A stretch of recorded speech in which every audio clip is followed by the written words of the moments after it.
जितना जल्दी डिटेक्ट होता है वो एक छोटे से ट्रीटमेंट से जो काम चल जाएगा, वो अगर आप पेन में जाइएगा तो उसी चीज़ को ठीक करने के लिए ज़्यादा समय देना पड़ेगा, ट्रीटमेंट ज़्यादा इलैबोरेट हो जाएगा, ज़्यादा एक्सपेंसिव हो जाएगा और टाइम टेकिंग हो जाएगा। कैविटी का दुनिया में कोई इलाज नहीं है एक्सेप्ट फॉर फिलिंग।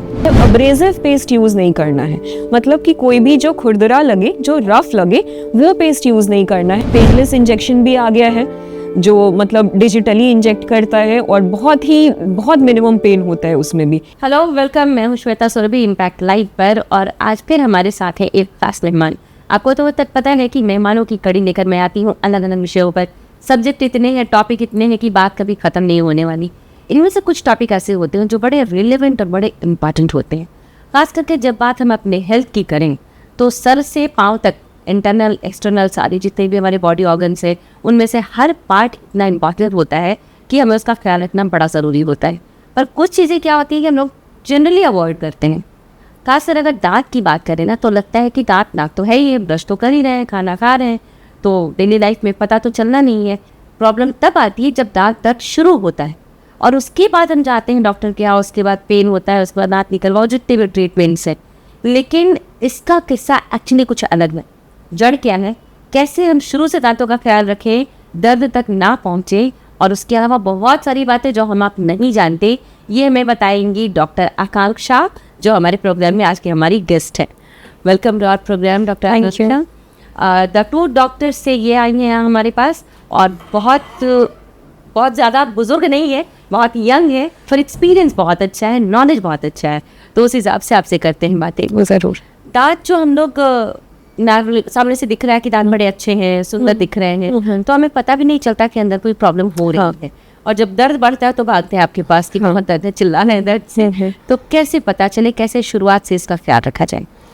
दांत के साथ ये प्रॉब्लम है ना कि जब तक पेन नहीं होगा दांत में, तब तक आपको, जब तक कोई सिम्टम नहीं आ रहा है, तब तक आप उस पर ध्यान नहीं देंगे।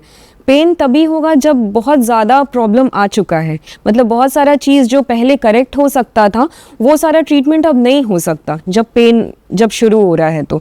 तो अगर आप पहले से अगर चेकअप में, रेगुलर चेकअप में रहिएगा बिना पेन का भी, तो कोई भी बीमारी है उसको पहले डिटेक्ट किया जा सकता है। जितना जल्दी डिटेक्ट होता है वो एक छोटे से ट्रीटमेंट से जो काम चल जाएगा, वो अगर आप पेन में जाइएगा तो उसी चीज़ को ठीक करने के लिए ज़्यादा समय देना पड़ेगा, ट्रीटमेंट ज़्यादा इलैबोरेट हो जाएगा, ज़्यादा एक्सपेंसिव हो जाएगा और टाइम टेकिंग हो जाएगा। और दांत के साथ सबसे सीवियर प्रॉब्लम यही है कि जब तक कोई सिम्टम नहीं आए, लोग उस पर ध्यान नहीं देते हैं कि बाहर से तो ठीक ही लग रहा है। कैविटी आप खुद से देख नहीं पाते अपने नेकेड आई से, वो आपको पता नहीं चलेगा कोई दांत में किसी तरह का दिक्कत हो रहा है। तो मेनली जब तक रेगुलर चेकअप में नहीं रहेगा तो ये प्रॉब्लम हमेशा बना रहेगा किसी भी पेशेंट के लिए, किसी भी वही हम लोग वही बेसिकली ये बात है। तो दांतों के अंदर का हमें पता नहीं चलता है, और बहुत छोटे बच्चे से जब दांत निकलना शुरू होता है तो एक आम धारणा बनी हुई है, लोग यही सोचते हैं कि चलो अभी तो दूध के दांत हैं, ये तो टूट ही जाएंगे, तो जो ख्याल रखना है वो आगे आने वाले दांत है। ये कहाँ तक सही है? दूध के दांत में फर्क नहीं पड़ता? नहीं, दूध के दांत में बहुत फर्क पड़ता है, क्योंकि जो भी हमारा बच्चों का जो दांत होता है, मिल्क टीथ जिसको कहते हैं, वो एक बार में नहीं निकलता, एक बार में नहीं टूटता है, वो एक एक करके टूटते टूटते 11-12 साल के एज में जो हमारा परमानेंट दांत है वो सेट आता है। लेकिन बच्चे सॉलिड फूड खाना तो 3-4 साल से शुरू कर देते हैं, प्रॉपर डाइट लेना। तो अगर बीच में मिल्क टीथ खराब हो गया और उसको हम निकलवाते चले गए तो खाना चबाने में दिक्कत होगा सबसे पहले तो, और ये प्रॉब्लम आपका कंटिन्यू करेगा 11-12 साल के एज तक। प्रॉपर न्यूट्रिशन नहीं मिलेगा उस वजह से। ये तो सबसे पहला बेसिक प्रॉब्लम है, अगर करेक्टली टाइमली उसको ठीक नहीं करवाया गया तो।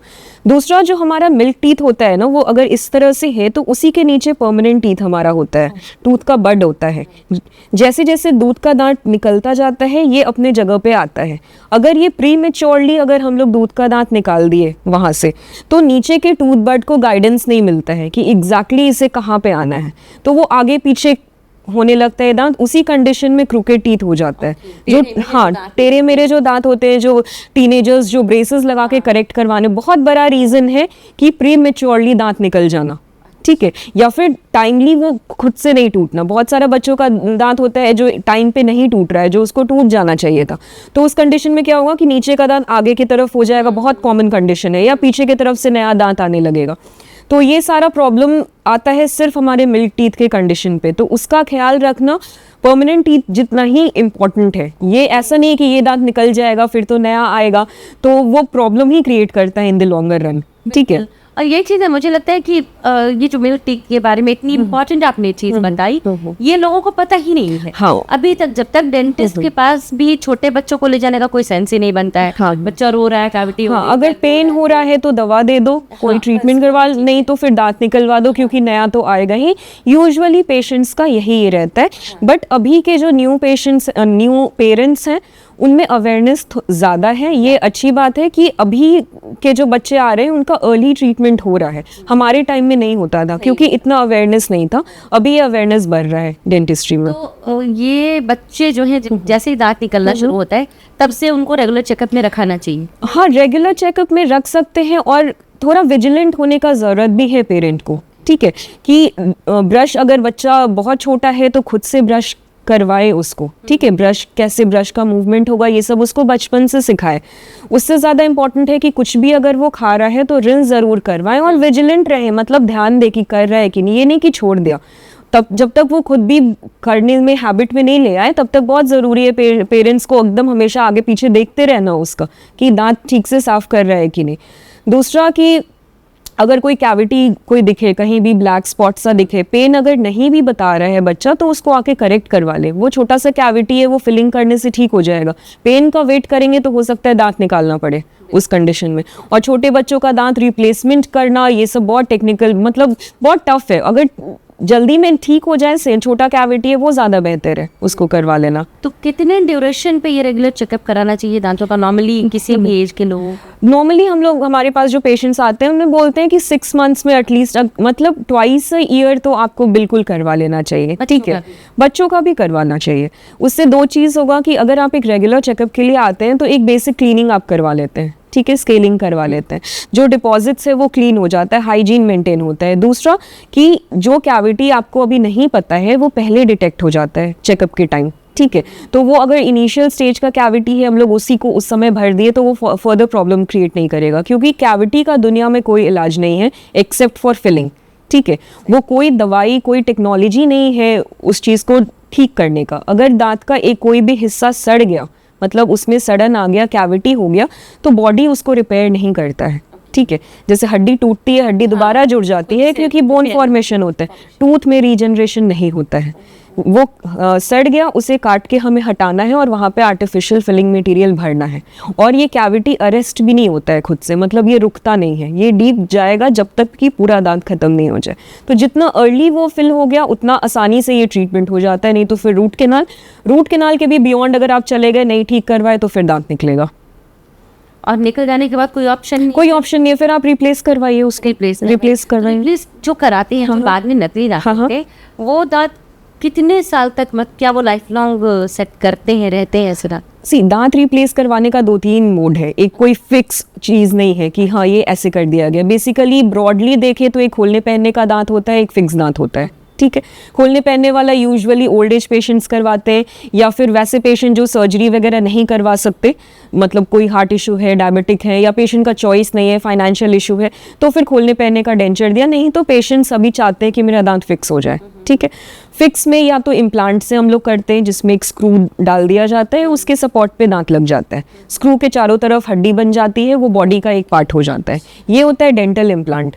दूसरा होता है कि अगल बगल के दांत के सपोर्ट लेके उसके ऊपर ब्रिज लगा दिया गया। ठीक है, ये दोनों कंडीशन फिक्स का ही होता है। इम्प्लांट का सस्टेनेबिलिटी ज़्यादा होता है, इसका लाइफ ज़्यादा होता है, प्रोग्नोसिस अच्छा होता है। ठीक है, बढ़िया है। चलिए, दांतों की देखभाल पर बहुत सारी ऐसे तो बातें करनी है, पर हम लोग सुनते हैं दादी नानी दादा नाना से कि ब्रश करके दांत खराब कर रहे हो तो लोग मसूड़े छिल जाते हैं, टी शेप्ड हो जाते हैं, तो दातुन किया करो। और नीम का दातुन, ये क्योंकि उसमें मेडिसिनल वैल्यूज हैं, तो ये नीम का दातुन अगर हम करें तो क्यों हम ब्रश यूज करते हैं, क्यों नीम का दातुन यूज करते हैं, कोई भी? हाँ, जैसे कोई भी ओल्ड एज पेशेंट्स आएंगे या आपके घर में कोई बुजुर्ग लोग रहेंगे, उनका दांत बहुत हेल्दी रहेगा और वो बताएंगे कि हम लाइफ लॉन्ग दतवन ही यूज करते आए हैं, ये सब तो कभी यूज भी नहीं किया। ठीक है, वो बिल्कुल डिस्कार्ड कर देते हैं उस चीज़ को। तो हमें ये भी देखना होगा कि उनका फूड हैबिट्स क्या था, उनका डाइट क्या था उस टाइम पे, उनका लाइफस्टाइल क्या था। ठीक है। आज अगर हम लोग अपना डाइट या बच्चों का भी डाइट देखें तो स्टिकी फूड और कार्ब का इंटेक बहुत ज़्यादा है, ठीक है। ऐसे कंडीशन में अगर हम लोग सिर्फ दातून से दतवन से क्लीन करने का कोशिश करते हैं वो क्लीन नहीं होगा, ठीक है। और कैविटी क्रिएट करने का सबसे बड़ा रीज़न कार्ब होता है, वो दांत में कहीं चिपका रह गया, खाना फंसा रह गया, उस वजह से होता है। और दतवन से उसको कम्प्लीटली क्लीन करना पॉसिबल नहीं है, ठीक है। वो कभी भी क्लीन होगा तो वो ब्रश से ही बहुत अच्छे से उसको साफ करना होगा, ब्रश का भी करेक्ट मोशन होता है, वैसे ही क्लीन होगा। दूसरा है कि पुराने ज़माने में इतना अवेयरनेस भी नहीं था, कोई प्रॉब्लम आया सीधे दांत निकलवा लिए जाके, अगर दतवन से कर भी रहे हैं और ब्रश कभी भी यूज़ नहीं किया, प्रॉब्लम आया सीधे दांत निकलवा लिया, मतलब एक परसेप्शन था कि कोई प्रॉब्लम नहीं है। बट अभी चूँकि डेंटिस्ट्री इतना एडवांस्ड हो गया है और पेशेंट्स में अवेयरनेस बहुत ज़्यादा हो गया है, तो बिना ब्रश का क्लीन करना पॉसिबल नहीं है दांत को, ठीक है। और दूसरा कि जितने बार खाना खाए बहुत अच्छे से रिंस करना है, सिर्फ ऐसा नहीं कि सुबह शाम ब्रश करके छोड़ दिया। कुछ चाय भी पी रहा है या फिर कोल्ड ड्रिंक वगैरह कुछ भी ले लिया, अगर वो लगा रह जाएगा तो वो प्रॉब्लम करेगा, ठीक है।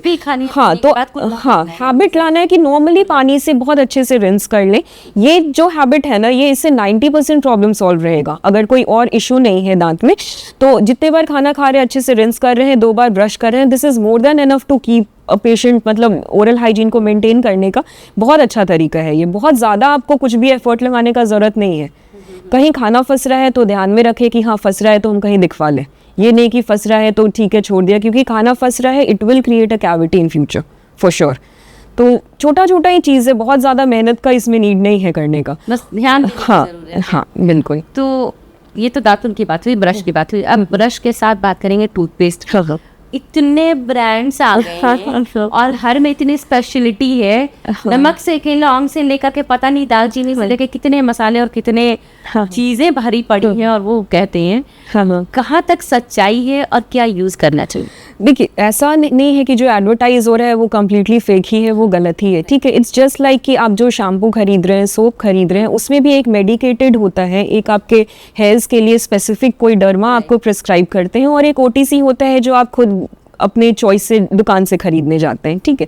अगर आपको कोई प्रॉब्लम है, आप डर्मा के पास जा रहे हैं, तो वो आपको उससे रिलेटेड वैसा मेडिकेटेड सामान आपको वो प्रिस्क्राइब करेंगे, नहीं तो आप नॉर्मली खरीदेंगे। टूथपेस्ट के साथ भी सिमिलर ऐसा ही है।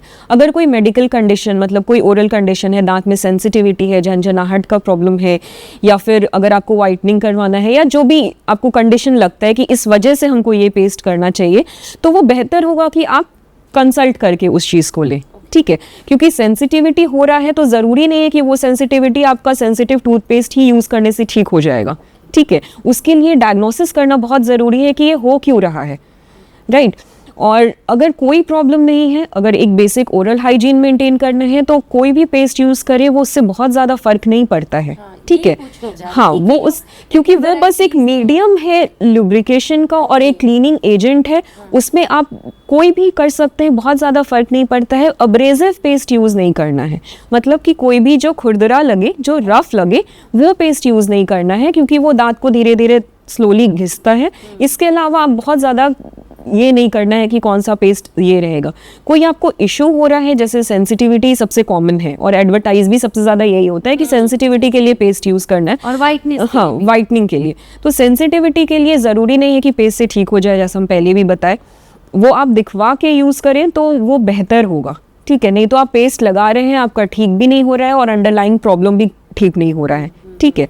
दूसरा सबसे ज़्यादा जो कॉमन कंसर्न रहता है टीथ वाइटनिंग का रहता है। वाइटनिंग टूथपेस्ट बहुत ज़्यादा एडवर्टाइज होते हैं, तो वाइटनिंग टूथपेस्ट भी कहीं ना कहीं अब्रेसिव होते हैं, मतलब कि वो दांत के इनामल जो सबसे ऊपर का जो परत होता है हमारा, वो उसको धीरे धीरे अपग्रेड करते हैं, ठीक है। तो कौन सा उसमें इंग्रेडिएंट ऐसा होता है, मीन्स उसमें वाइटनिंग में अलग अलग पार्टिकल्स होते हैं, सिलिका हो सकता है उसमें, और उसमें केमिकली भी हाइड्रोजन पेरोक्साइड वगैरह का यूज़ किया जाता है उसको ब्लीच करने के लिए, ठीक है। तो ये हार्मफुल नहीं है, लेकिन ये डैमेज कहीं ना कहीं क्रिएट करता है। अगर आपको वाइटनिंग करवाना है प्रॉपर वे में, आप कहीं डेंटिस्ट के यहाँ जाइए, बहुत सिंपल सा प्रोसेस है ब्लीच करके, ठीक है। वो ब्लीच कर देंगे, दांत का शेड आपका वाइट हो जाएगा। वो आप जैसे हम लोग ब्लीच करते हैं, हम लोग मिरर सामने रखते हैं पेशेंट्स को, एक राउंड किया, पेशेंट को दिखाया इतना वाइट इनफ है, उस हिसाब से हम लोग प्रोसेस को रिपीट करते हैं या वहाँ पे स्टॉप कर देते हैं। 1-1.5 घंटे का प्रोसेस होता है। उसमें भी अगर आपके दांत में कोई मेडिकल, मतलब कोई प्रॉब्लम है, कोई इशू है उसमें, जैसे सेंसिटिविटी का प्रॉब्लम है, तो हम लोग वहाँ जज कर लेते हैं कि आप वाइटनिंग नहीं करवाइए, ठीक है, क्योंकि वाइटनिंग करेंगे तो सेंसिटिविटी और आपकी बढ़ जाएगी वैसे कंडीशन में, ठीक है। तो वो जज करना होता है कि आपके लिए कोई ट्रीटमेंट सूटेबल है कि नहीं है। अगर आप खुद से वाइटनिंग का ये कर रहे हैं तो हो सकता है वो डैमेज कर ले, क्योंकि वाइटनिंग है एक तरह से एस्थेटिक कंसर्न है हमारा, देखने में अच्छा लगना है, ठीक है। अब वो देखने के लिए अगर कोई दूसरा इशू वो क्रिएट कर रहा है, कोई फंक्शनल इशू क्रिएट कर रहा है, तो उससे बेहतर है कि हम वाइटनिंग को साइड रखें और फंक्शनल प्रॉब्लम पे ज़्यादा ध्यान दें। तो वाइटनिंग का बहुत सिंपल प्रोसेस है, गो टू एनी डेंटिस्ट, वो 1 घंटे का समय लेके वो वाइटनिंग कर देंगे। वो बेहतर तरीका है खुद से ये टूथपेस्ट से ये करने का, ठीक है। नॉर्मल जो हम लोग डेली यूज में टूथपेस्ट यूज करते हैं, उनमें क्या इंग्रेडिएंट्स देख के हम लोग उसको यूज करें कि वो हार्मफुल ना हो और काम भी करे? हाँ, सी टूथपेस्ट का तो बहुत सारा वेरिएंट आ गया है। हमें बस एक ही चीज़ मेनली देखना है कि वो अब्रेसिव नहीं होना चाहिए, मतलब कि वो रफ़ नहीं लगना चाहिए। अगर वो रफ़ है तो वो कहीं ना कहीं इनामल डैमेज करेगा। तुरंत इसका सिम्टम नहीं आएगा, सालों लगता है ये होने में, इसीलिए तुरंत पेशेंट को पता भी नहीं चलता है कि कोई प्रॉब्लम हो रहा है। It takes years. लेकिन अगर एक बार इनामल का लेयर चला जाए तो वो रिपेयर फिर नहीं होगा, ठीक है। वैसे कंडीशन में हर दांत पे क्राउन करना होगा, हर दांत पे आरसीटी करना होगा, मतलब लंबा प्रोसेस वो चला जाता है। तो अब्रेसिव पेस्ट नहीं यूज़ करना है। टूथब्रश जो होना चाहिए वो सॉफ्ट बिल्कुल होना चाहिए, उसका ब्रिसल्स जो होता है वो जो सबसे सॉफ्टेस्ट अवेलेबल है वो लीजिए।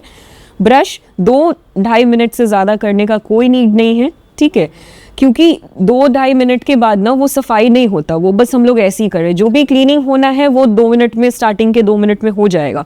ब्रशिंग टेक्निक सीखिए किसी डेंटिस्ट से पूछ के, या फिर यूट्यूब पे बहुत सारा वीडियोस आ गया है ओरल अवेयरनेस का, ब्रशिंग, सही ब्रशिंग टेक्निक का, सर्कुलर मोशन में उसको करना है, उसको हैबिट में लाइए करने का, ठीक है। सही ब्रशिंग टेक्निक बहुत ज़रूरी है, नहीं तो फिर वही इनामल डैमेज का प्रॉब्लम वो करता है। टूथपेस्ट से बहुत ज़्यादा फर्क नहीं पड़ता है, अब्रेसिव टूथपेस्ट नहीं ले, अवॉइड करें वाइटनिंग टूथपेस्ट लेना। कोई प्रॉब्लम लग रहा है तो मेडिकेटेड पेस्ट कोई भी लेना है तो डेंटिस्ट के कंसल्ट से ही ले, ठीक है। बच्चों में फ्लोराइड कंटेंट का टूथपेस्ट वगैरह दिया जाता है, यूज़ कर सकते, कोई प्रॉब्लम नहीं है उसमें। और दांत का जब प्रॉब्लम कहाँ आती है कि लोग डर के मारे, अगर दांत बढ़ नहीं रहा दर्द ना, तो दर्द जैसे शुरू हुआ तो लौंग का तेल लगा लिया, हाँ, इनकिलर खा लिया, हाँ, डर के मारे नहीं जाते कि दांत निकालने में बहुत दर्द होता है, जान निकल जाती, लिटरली रूह निकल जाती। हाँ, इस डर से लोग नहीं जाते कि दांत में बहुत दर्द होता है दांत निकलवाने में। हाँ, इसका 2-3 रीज़न हो सकता है। पहले तो एक तो टेक्नोलॉजी बहुत एडवांस नहीं थी, लेकिन फिर भी उस समय भी दांत निकालने में पेन नहीं होना चाहिए, ठीक है। दूसरा कि किसी का अगर कोई ख़राब एक्सपीरियंस अगर एक बार हो जाए तो उनमें एक फेयर आ जाता है दोबारा करवाने में कि हमको पेन अगर हुआ है तो वो फेयर वो रहेगा। अभी बिल्कुल ही पेनलेस हो गया है डेंटिस्ट्री। जो भी इंजेक्शन या एनेस्थीसिया भी जो दिया जाता है उसका नीडल, काफ़ी पतले नीडल सब आ गए हैं, जो प्रिकिंग पेन को भी कम करने का भी बहुत सारा उपाय आ गया है, ठीक है। पेनलेस इंजेक्शन भी आ गया है जो मतलब डिजिटली इंजेक्ट करता है और बहुत मिनिमम पेन होता है उसमें भी। एक बार एनेस्थीसिया अगर आपका सही से काम कर रहा है तो किसी भी ट्रीटमेंट में कोई पेन नहीं होना चाहिए। जैसे पेनलेस ट्रीटमेंट, बिल्कुल, हाँ, मतलब अब बहुत दांत निकलवाना है तो आपको डरने की जरूरत नहीं है, अब आप पेनलेस ट्रीटमेंट में जा सकते हैं। हाँ, इनके पास जाएंगे तो ये और लिख के रखते हैं पेनलेस तो यहाँ जाया जा सकता है जहाँ भी आप कंफर्म है कि पेनलेस ट्रीटमेंट होता है। हाँ। दांतों के ट्रीटमेंट के लिए एक और जो माइंडसेट बना हुआ है कि ये बहुत एक्सपेंसिव होता है, हाँ, इस पर क्या कहेंगे? अगर लेमैन टर्म में बोलें तो डेंटिस्ट्री एक्सपेंसिव है, पेशेंट के लिए भी है और डेंटिस्ट के लिए भी है, ठीक है। पेशेंट के, चूँकि डेंटिस्ट के लिए ये बहुत एक्सपेंसिव ये है तो पेशेंट को भी एक्सपेंसिव फील होता है, क्योंकि हमारा जो डेंटिस्ट्री का फील्ड है इसमें हम लोग दवाई नहीं प्रिस्क्राइब करते हैं, ठीक है। मेडिसिन से इसीलिए डिफरेंस आ जाता है डेंटिस्ट्री में, क्योंकि यहाँ पे कोई भी दवाई में ट्रीटमेंट नहीं होता है, हमें ऑपरेट करना पड़ता है। डेंटिस्ट्री का काम ही शुरू होता है चेयर पे बिठा के ऑपरेट करने से। उसमें बहुत तरह के इक्विपमेंट्स लगते हैं, बहुत तरह के मटेरियल्स लगते हैं। मेडिसिन सिर्फ लिख के चेकअप करने का कोई रोल नहीं है डेंटिस्ट्री में, ठीक है। तो ये इतना हेविली मशीन और इक्विपमेंट और जो रॉ मटेरियल्स जिसको आप लेमैन टर्म में बोले, या ये इतना डिपेंडेंट है डेंटिस्ट्री का सारा इलाज कि ये पेशेंट के चार्ज में रिफ्लेक्ट कहीं ना कहीं डेफिनेटली करेगा वो, ठीक है। क्योंकि मटेरियल अगर आप अच्छा यूज़ कर रहे हैं, equipment high and technology use कर रहे हैं, अगर पेशेंट को पेन फ्री करने का या बहुत अच्छा ट्रीटमेंट करने का, तो ये डेंटिस्ट के लिए बहुत एक्सपेंसिव पड़ता है, तो पेशेंट को लगता है। बट उसमें भी ऐसा नहीं है कि ये बहुत एक्सपेंसिव आप डेंटल ट्रीटमेंट करवा नहीं सकते। एक्सपेंस कट करने का एक ही तरीका है डेंटिस्ट्री का कि आप चेकअप में रहिए, ठीक है। पहले से फॉर एग्जाम्पल जैसे कि अगर एक दांत का रूट कैनाल करने का, अगर रूट कैनाल और कैप करने का 8-10 हज़ार रुपये एक दांत का लग रहा है, ये तब करना पड़ रहा है जब आप पेन होने के बाद आए हैं, ठीक है। पेन हुआ, आपको दिक्कत हुआ, हम आपको बोले कि अब तो इसमें रूट कैनाल करवाना पड़ेगा। ये कैविटी शुरू हुआ होगा 6 महीना पहले, 6-8 महीने पहले, हो सकता है 1 साल पहले शुरू हुआ। उस समय वो कैविटी बहुत छोटी सी कैविटी थी, ठीक है, बट वो आपको पता नहीं चला। कैविटी धीरे धीरे बढ़ गई, पेन हुआ, तब आप मेरे पास आए। कैविटी अगर 6 महीने पहले डिटेक्ट हो जाती तो वो 500-1000 रुपये के फिलिंग में वो ठीक हो जाती, ठीक है। अब क्या हो गया कि वो कैविटी को अब आरसीटी करना है, एक्सपेंस बढ़ गया उसका। आरसीटी 2-3 सिटिंग में होता है, जो फिलिंग आधे घंटे में जो हो जाता था 3-4 सिटिंग लग गया अब इसको करने में, खर्च बढ़ गया, टाइम आपको ज़्यादा देना पड़ा। यही काम बहुत पहले हो जाता। दूसरा कि अगर उससे भी पहले अगर आप हमेशा से रेगुलर चेकअप में रहते, ठीक है, हमेशा से क्लीन करवाते रहते दांत को, तो वो इनिशियल कैविटी भी हो सकता है नहीं होती। 6 महीने में एक बार क्लीन करवा लिया, अच्छा हाइजीन मेंटेन कर रहे, वो कैविटी भी नहीं हुआ। तो ये सारा प्रोसेस, अगर आप आरसीटी भी नहीं करवाए, पेन हुआ, दवाई खा के काम चला लिए, एंटीबायोटिक्स ले लिए, बहुत लोग करते हैं, हाँ, अब एंटीबायोटिक्स ले लिए, दवाई दुकान से ले लिए, कहीं से भी मांग के ले लिए, अब आरसीटी भी नहीं करवाए, पेन आपका सबसाइड हो गया। अब आप आए हैं जब दांत बिल्कुल सड़ गए हैं, अब दांत निकालना है। अब दांत निकाल तो देंगे, उसको रिप्लेस करने के लिए डेंटल इम्प्लांट करना पड़ रहा है, तो वो 30-40,000 से शुरू हो रहा है वो। तो एक चीज़ जो 6 महीने के चेकअप में आप फ्री ऑफ कॉस्ट अगर आप निकल जाते, आप जो डिले कर दिए इतना, अब वो चला गया सीधे इम्प्लांट में, जो कि एक्सपेंसिव है वो ट्रीटमेंट, ठीक है। तो इसको कम करने का यही तरीका है कि थोड़ा एफर्ट लगाइए, साल में 2 बार एटलीस्ट दिखवाते रहिए, अपने आप एक्सपेंस कम हो जाएगा उसका। तो ये बहुत इंपॉर्टेंट है कि अवेयरनेस बहुत ज़रूरी है कि दांतों पर शुरू में आपको कोई खर्च नहीं लगने वाला है। नॉर्मल अगर चेकअप में हम जाते हैं तो बहुत मिनिमम खर्च में डॉक्टर के यहाँ जाने से अच्छी दोस्ती भी होती रहेगी, तो हमें काम आएंगे। तो ये भी एक बात है। दांतों के साथ साथ जीभ का ख्याल रखना भी बहुत ज़रूरी है, जो टंग क्लीनिंग का है, वो कितना इंपॉर्टेंट है और क्या प्रोसेस है उसका? टंग क्लीनिंग अगर आप नहीं करेंगे, ठीक है, जो क्लीनर आता है अगर आप उसको हैबिट में नहीं लाए हैं यूज़ करना, तो उस पर जो डिपॉजिट होता है, जो लेयर होता है, वो एक तरह से स्टोर हाउस है बैक्टीरिया का। वो पूरा ओरल हाइजीन हमारा हैम्पर करता है, गम से लेकर दांत से लेकर हर चीज़ में वो प्रॉब्लम करेगा। दूसरा, आप कुछ भी खा रहे हैं तो आपको वो पेट में भी जा रहा है, ठीक है, तो वो ओवरऑल पूरे सिस्टमिक हेल्थ को वो इफेक्ट करता है। तो ब्रश के साथ टंग क्लीनिंग का हैबिट ऑब्वियसली ये मैंडेटरी है और ये छोटे बच्चों से ही हैबिट में लाना चाहिए। दूसरा, जो अगर पेशेंट्स हैं, मतलब ओल्ड एज पेशेंट हैं या कोई चैलेंज्ड पेशेंट है जो ब्रश बहुत अच्छे से नहीं यूज़ कर पा रहे हैं, go for electric tooth brushes, ठीक है, वो उससे क्लीन करना ईजी है। अगर आपको दिक्कत लग रहा है तो आप इलेक्ट्रिक टूथ ब्रश यूज़ कर सकते हैं, वो उसमें मूवमेंट खुद ही होता है, वो अच्छे बेहतर तरीके से क्लीन करेगा। नहीं तो फ्लॉसिंग का आदत भी डेवलप करना बहुत ज़रूरी है। अगर आप बहुत ज़्यादा अवेयर हैं अपने डेंटल हेल्थ के लिए, तो यूट्यूब पे देख के फ्लॉस कैसे किया जाता है उसको सीखिए और फ्लॉसिंग का हैबिट भी डेवलप कीजिए। कई बार ऐसा होता है कि हमें कोई परेशानी होती है तो हम डॉक्टर के यहाँ जाने से पहले गूगल बाबा से पूछते हैं, गूगल सर्च करते हैं कि क्या सिम्टम है, क्यों हो रहा है, क्या हो रहा है। तो दांतों के बारे में भी लोग ऐसा करते हैं। तो ये गूगल सर्च पूछते हैं डॉक्टर से कि वो कितना काम आता है, उस पर जो एडवाइसेज होते हैं वो कितने कारगर होते हैं? आजकल ये तो बहुत ट्रेंड में है, जो भी अवेयर पेशेंट्स आते हैं या हम भी कहीं जाएंगे किसी दूसरी फ्रेटर्निटी में तो थोड़ा उसके बारे में पढ़ के जाते ही हैं, ठीक है। गूगल पे जो लिखा हुआ है ऐसा कभी नहीं कहेंगे कि वो गलत लिखा हुआ है, ठीक है, या फिर वो पढ़ के नहीं आए हैं। हम लोग कभी पेशेंट को मना नहीं करते हैं कि आप लोग गलत पढ़ के आए या आप इस बारे में नहीं देखिए, जो हम बता रहे हैं वही देखिए। गूगल पे जो लिखा हुआ है वो बिल्कुल ही सही लिखा हुआ है, जो भी अगर अच्छे सोर्स से अगर आप पढ़ रहे हैं उसको तो। लेकिन वो आपके कंडीशन के लिए कितना सही है वो गूगल डायग्नोस नहीं कर सकता है, ठीक है। एक टर्म होता है डायग्नोसिस, जो मेडिकल टर्म है ये। डायग्नोसिस मतलब कि किसी सिम्टम को देख के उस बीमारी का एक बताना कि ये बीमारी हो सकती है, ठीक है। ये काम गूगल नहीं कर सकता है। यहीं पे रोल आता है एक डॉक्टर का, डेंटिस्ट का, किसी भी फील्ड के डॉक्टर का या एक क्लिनिशियन का, ठीक है। गूगल तो जो बताएगा हाँ, वो कॉमन बताए, वो आपके कंडीशन, आपके सिस्टमिक हेल्थ, आपके बीमारी या आपके सिम्टम से कितना मैच कर रहा है। वो उसमें 1000 तरह की बीमारी हो सकती है, ठीक है। वो आपके लिए कौन सा चीज़ है वहाँ पे रोल आता है क्लिनिशियन का। तो गूगल भी सही बता रहा है बट आप वो जज नहीं कर पाएंगे कि मेरे लिए ये वाला ऑप्शन सही है या ये वाला ऑप्शन सही है, ठीक है। तो आप कोरिलेट ज़रूर करें जो क्लिनिशियन बता रहा है, या अगर आप पढ़ना चाहते हैं तो पढ़ सकते हैं, बट आप 100% डिपेंड कभी नहीं कर पाइएगा उस चीज़ पे।